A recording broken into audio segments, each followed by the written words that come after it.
जितेंद्र आव्हाड त्यांना या महाराष्ट्रामध्ये आम्ही नाही म्हणत, परंतु सर्व जनता हिरवा साप, दुतोंडी साप असं त्यांच्याबद्दल बोललं जातं. जितेंद्र आव्हाडांनी प्रभू श्रीरामाबद्दल बोलणं हाच करा रामभक्तांचा अपमान आहे. अशा माणसाने प्रभू रामचंद्रांचं नाव घेणं. जितेंद्र आव्हाड यापूर्वी आपणास माहीत आहे, रात्रीच्या वेळी ट्विट करतात, डिलीट करतात, सकाळी डिलीट करतात. त्यावेळी त्यांची अवस्था काय असते मी सांगण्यापेक्षा त्यांच्याबरोबर काम करणारे इतके वर्ष त्यांचे खासम खास माजी खासदार आनंद परांजपे यांनी आपल्याला सांगितलेलं आहे. मला वाटतं तीच त्यांची अवस्था हल्ली सकाळची पण असते का, आणि त्या अवस्थेमध्ये हे अशा पद्धतीची वक्तव्य करत असतात का. नेहमीप्रमाणे आता त्यांनी खंत व्यक्त केलेली आहे. म्हणजे बहुतेक सकाळपासून सुद्धा त्या अवस्थेसाठी जे काय कारणीभूत गोष्टी असतात त्यांनी त्याची सुरुवात दिवसा पण केलेली असं दिसून येते. मुळात जितेंद्र आव्हाड, आपण जे काय बोलताय, दिवस रात्र मांसाहार ओरपणारे तुम्ही, यापेक्षा जितेंद्र आव्हाडांकडनं दुसरी अपेक्षा नाही आहे. परंतु जितेंद्र आव्हाडांना स्वतःचा ब्लू अलाइड बॉय जे म्हणतात, आमची मातोश्री उद्धव बाळासाहेब ठाकरे, आदित्य उद्धवसाहेब ठाकरे, संजय राऊत, मी तुम्हाला सांगतो, ज्यावेळी आम्ही जितेंद्र आव्हाडांच्या विरुद्ध आंदोलन घेत होतो, कळवा मुंब्रामध्ये त्यांच्या विरोधात जात होतो, त्यावेळी असं आम्हाला मातोश्रीवरनं फोन यायचे, जितेंद्र आव्हाडांना सांभाळून घ्या, त्यांच्याविरुद्ध काय करू नका.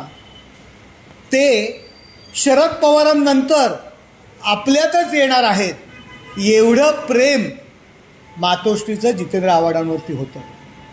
ज्या जितेंद्र आव्हाडांनी आमच्या कळव्या मुंब्र्याच्या शाखा तोडल्या, शिवसैनिकांना रस्त्यावरती आणलं, त्यांचे उद्योगधंदे बंद केले, मी त्यांच्यावर आरोप केला, तेव्हा उद्धव बाळासाहेब ठाकरे यांच्या बाजूला बसून जितेंद्र आव्हाडांनी सांगितलं होतं, याचा एक तरी पुरावा त्या नासक्याने द्यावा.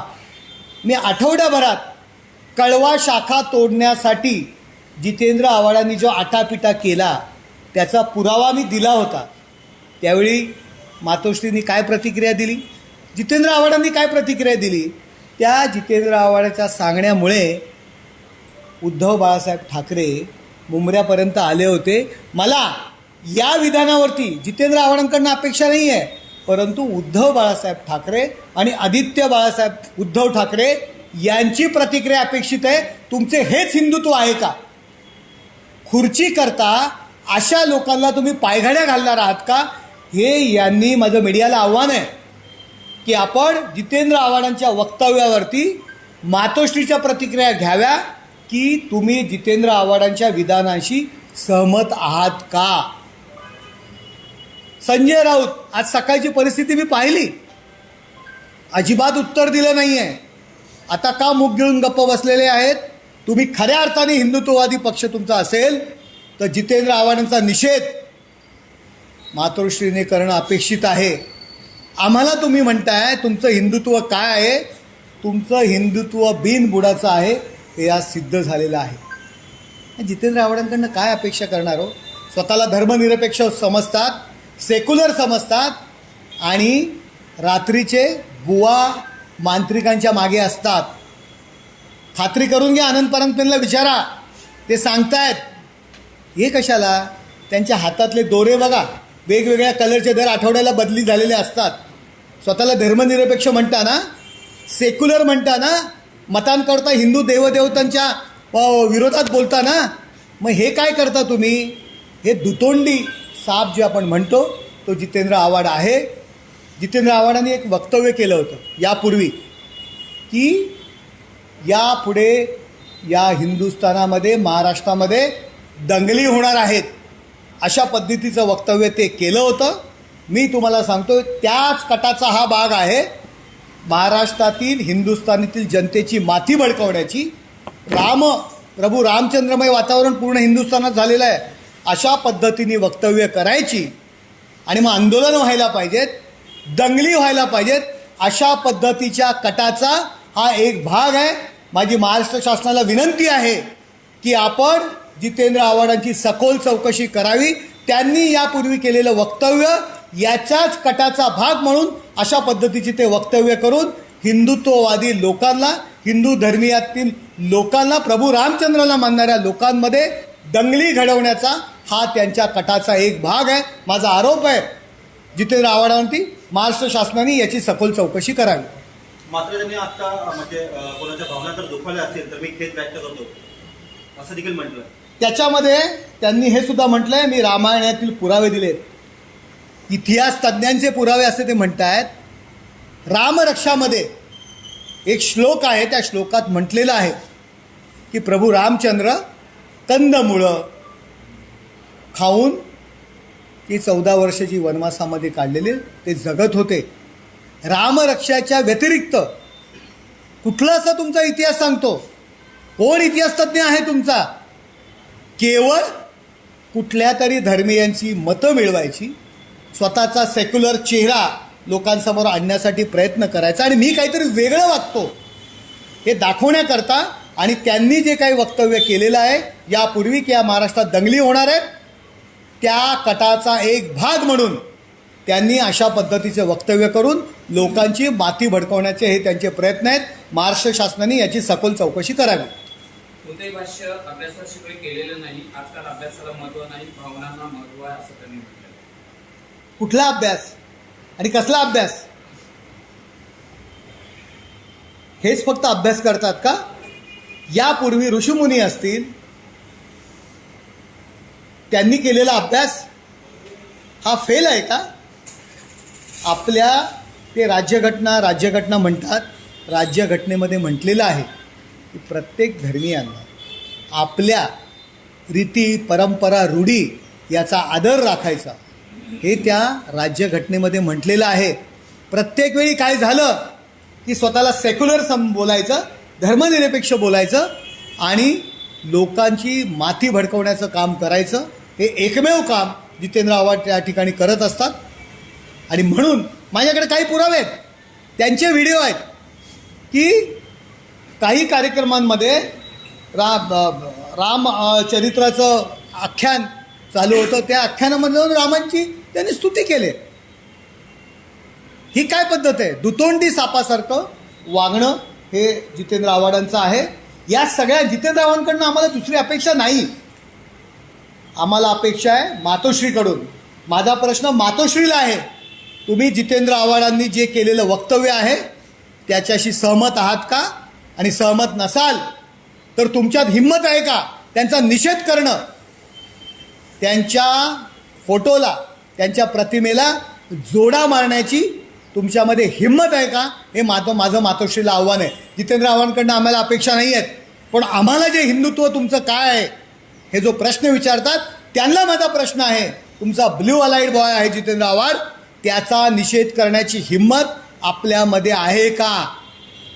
असेल तर निषेध करा, नसेल तर आम्ही समजू खुर्ची करता आपण हिंदुत्व वगैरे सगळं बाजूला ठेवलेलं आहे आणि तुमचं हिंदुत्व काय हे आम्हाला दिसून येईल, संपूर्ण महाराष्ट्राला दिसून येईल. मी तुम्हाला सांगितलं ना, जितेंद्र आव्हाड यांना महाराष्ट्रामध्ये दंगली घडवायच्या आणि त्याकरता त्यांचं हे सगळे वक्तव्य तशा पद्धतीने ती वक्तव्य करतायत. या प्रकरणी आपण काही गुन्हा वगैरे काय दाखल करणार आहात? या प्रकरणी महाराष्ट्रातून विविध ठिकाणी गुन्हे दाखल करतायत.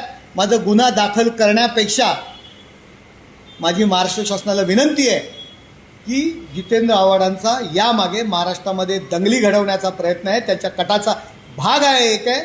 त्यांनी यापूर्वी वक्तव्य केलं होतं या महाराष्ट्रामध्ये यापुढे भविष्यात दंगली होणार आहेत, त्याच कटाचा एक भाग म्हणून अशा पद्धतीची ते वक्तव्य करत आहेत. शिरडी में जब यह बयान दिया गया उस दौरान शरद पवार वहाँ पर मौजूद थे, सुप्रिया सुले मौजूद थी, सारे नेता मौजूद थे और इंडिया गठबंधन के कोई भी नेता साफ तौर पे बोलने को नजर नहीं आ रहे, सारे लोग इस पर बसते नजर आ रहे. ये देखो, शरद पवार जी बड़े नेता हैं, उन्होंने प्रभु रामचंद्र के बारे में कुछ बोलना हम उम्मीद नहीं रखते, लेकिन राष्ट्रवादी के स्टेज के ऊपर से जितेंद्र आव्हाड ने ये शब्द बोला है, प्रभु रामचंद्र की बारे में आलोचना की है, निंदा नालस्ती की है। अगर वो सहमत नहीं होंगे तो उन्होंने उसका खिलाफ निषेध व्यक्त करना चाहिए। अगर वो निषेध व्यक्त नहीं कर रहे हैं तो हम समझेंगे शरद पवार जी और सुप्रिया सुळे भी जितेंद्र आव्हाड ने जो बयान दिया है उससे सहमत है। ये पूरे महाराष्ट्र को अभी मालूम पड़ा है। शरद पवार जी से हम लोग उम्मीद नहीं रखते, लेकिन जो मातोश्री हिंदुत्व के लिए उद्धव साहब, आदित्य, संजय राउत, जो खुद को हिंदुत्व की मशाल बोलते, खुद को हिंदुत्व का हुंकार बोलते खुद को, उन्होंने भी उसका निषेध नहीं किया। सबसे लाजिरवाणी ये गोष्ट है।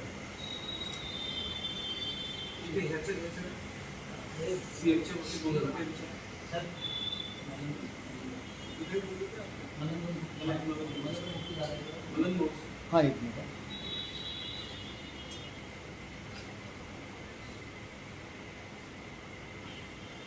चालू नाही ना।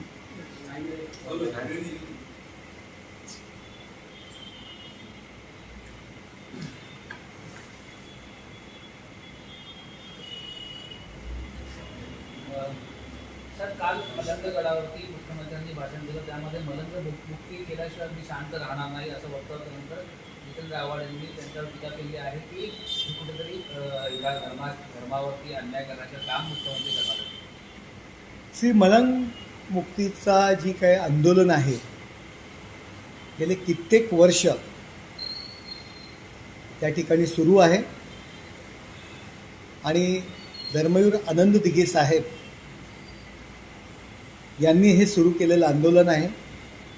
माननीय मुख्यमंत्री एकनाथ शिंदे साहेब स्वतः या आंदोलनामध्ये सहभागी झाले होते आहे, त्यांनी पुढे सुरू ठेवलेलं आहे।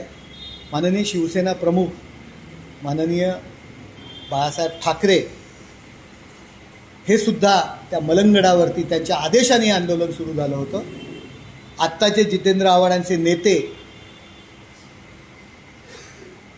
उद्धव बाळासाहेब ठाकरे हे सुद्धा मलंगगडावरती स्वतः उपस्थित होते आणि त्यांनी सुद्धा ते आंदोलन सुरू ठेवण्याचा पुढे आदेश दिला होता। आता जितेंद्र आव्हाडांचे ते नेते आहेत, त्यांच्या मांडीला मांडी लावून ते बसलेले असतात। एकनाथ शिंदे साहेब यांनी तर शब्द दिलेलाच आहे, कारण ते त्या आंदोलनातले आंदोलक आहेत की मलंग मुक्ती आम्ही करणार, श्री मलंग हे नाव पुन्हा आम्ही देणार। तर आव्हाडांना जे काही वाईट वाटलं असेल तर त्याचा निषेध की ज्या आंदोलनामध्ये स्वतः उद्धव बाळासाहेब ठाकरे सहभागी झाले होते, आदित्य ठाकरे सहभागी झाले होते, ते त्यांचा निषेध करणार आहेत का? जितेंद्र आव्हाडांशी मातोश्री सहमत आहे का त्यांच्या वक्तव्याशी? त्याचीसुद्धा प्रतिक्रिया आपण घेणं गरजेचं आहे। आणि जितेंद्र आव्हाड किती बोटं मोडत बसले तरीसुद्धा एकनाथ शिंदे साहेब एक आंदोलक म्हणून, एक कार्यकर्ता म्हणून जे आंदोलन त्यांनी दिघे साहेबांचं पुढे ठेवलं होतं ते मलंगमुक्तीकरता नक्कीच प्रयत्न करणार, त्यात कुठल्याही प्रकारची शंका नाही। आपण पाहिलं असेल प्रतापगडाच्या पायथ्याशी जी अफजल खानाचे ज्या मशीद आणि जे काही अतिक्रमण केलं होतं ते शिंदे साहेब मुख्यमंत्री झाल्यानंतर ते हटवलं। त्याच्यामुळे ती एक झलक एकनाथ शिंदे साहेबांनी दिलेली आहे। त्यावेळी आव्हाड तू मुख्यमंत्री साहेबांना सल्ला देण्याचा प्रयत्न करू नकोस, तुमची तेवढी अवकात मी म्हणेल नाही आहे मुख्यमंत्र्यांना सल्ला देण्याची। आपल्याला जेवढं पचतं तेवढंच आपण खा, ही माझी त्यांना एक सल्ला या ठिकाणून देतो। आव्हाड ने आगे ये भी कहा कि मुख्यमंत्री मैं अनेक वर्षों से उनको जानता हूँ, वो इस तरह का भाषण नहीं देते, उनको स्क्रिप्ट जो है लिख के दी गई थी, कोई उनसे बुलवाना चाहते, इस तरह का बयान बोल रहे। आव्हाड साहब खुद को क्या विद्वान पंडित समझते हैं क्या? खुद को क्या समझते हैं कि शिंदे साहब को स्क्रिप्ट दी होगी, कोणीतरी त्यांना सांगितलं असेल, त्यांना शिकवलं जातं. आव्हाड, आपण आमदारच आहात आणि शिंदेसाहेब मुख्यमंत्री आहेत. त्यांचा प्रवास आपण पाहिलेला आहे. नगरसेवकापासून सुरू केलेला हा प्रवास आहे. त्याच्यामुळे तुम्ही स्वतःला फार विद्वान समजू नका. अतिशाळा त्याचा बैल रिकामा ही जी म्हण आहे ती आव्हाडांना तंतोतंत लागू होते. त्यामुळे आव्हाडांनी मुख्यमंत्र्यांसंदर्भात बोलण्याचा प्रयत्न करू नका. सूर्यावर थुंकण्याचा प्रयत्न तर अजिबात करू नका. ती थुंकी तुमच्या अंगावरच पडणार आहे. सर, सुषमा अंधारेंवरती देखील धार्मिक तेढ निर्माण केल्याप्रकरणी मालेगावमध्ये गुन्हा दाखल झाला, कसं पाहता? सुषमा अंधारे यांची मतं आपण पाहिलेली आहेत. हिंदू देवदेवतांबद्दल, नवरात्रीमध्ये ज्या स्त्रिया, एक भावना आहे, एक उपासना करत असतात, देवीची पूजा करत असतात, त्यांच्या संबंधांमध्ये त्याबद्दल त्यांनी जी काय पद्धतीची वक्तव्य या हिंदुस्थानाने नव्हे संपूर्ण महाराष्ट्राने ऐकलेली आहेत, पाहिलेली आहेत. बाळासाहेबांबद्दल त्यांचं मत आहे. बाळासाहेबांना थेरडा ती व्यक्ती बोलली होती. उद्धव साहेबांबद्दल ती चुकीच्या पद्धतीने बोलली होती. आदित्य ठाकरेंबद्दल चुकीच्या पद्धतीने बोलली होती. अशा महिलेला शिवसेनेच्या व्यासपीठावर स्थान दिलं जातं, तिचं कौतुक केलं जातं. ज्या महिलेने बाळासाहेबांच्या निंदात्मक, उद्धव ठाकरे यांच्या संदर्भात निंदात्मक भाषणं केलेली आहेत, अशा महिलेचा हारतुरे घेऊन सन्मान केला जातो. त्या महिलेसंदर्भात मी काय बोलू? जर हिंदू देवतांबद्दल चुकीच्या पद्धतीने वक्तव्य केली असेल तर त्याच्यावरती नक्कीच कारवाई होणार. परंतु पुन्हा मला म्हणायचं आहे, या विषयावरती माझं मत घेण्यापेक्षा मातोश्रीचं मत जर आपण घेतलं तर खूप चांगलं होईल. सर, आपल्याला असं वाटतं का महाविकास आघाडी धार्मिक तेढ निर्माण करण्याचं काम करते कुठेतरी? नक्कीच हा जो समाज आहे तो वेगवेगळ्या समाजामध्ये जाती धर्मावरून वाटण्याचा हा महाविकास आघाडीचा प्रयत्न आहे. आणि त्याच कटाचा एक भाग म्हणून ही अशा पद्धतीची वक्तव्य सुरू आहेत. मध्यंतरी सनातन धर्माच्या विरुद्धात दिल्लीतील यांच्या नेत्यांनी वक्तव्य केली होती. त्यांचा आम्ही मुंबईमध्ये स्वागत केलं. आमच्या उभाटाच्या नेत्यांनी, उभाटांच्या पक्षप्रमुखांनी. ही शोकांतिका आहे महाराष्ट्राची.